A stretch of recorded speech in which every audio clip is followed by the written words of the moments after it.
In this video, we'll demonstrate the process of selecting multiple files or items on your Mac. To select multiple files or items in a row on your Mac, first open the Finder app. Navigate to the desired location where you want to select the files. Then, position your pointer near the items and click and drag slowly towards the items you wish to select. Continue dragging the mouse pointer in either the right or left direction to select the items accordingly. Once all the desired items are selected, right-click on any of the selected items to display the contextual menu and perform the desired action for the selected items.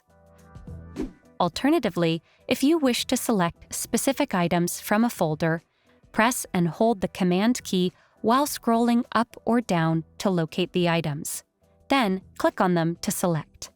After selecting the items, right-click on any of the selected items to open the contextual menu and perform the desired actions. This video is sure to assist you in selecting multiple items or folders on your Mac. Make sure to subscribe to Guiding Tech and explore our other videos for even more tech-related content.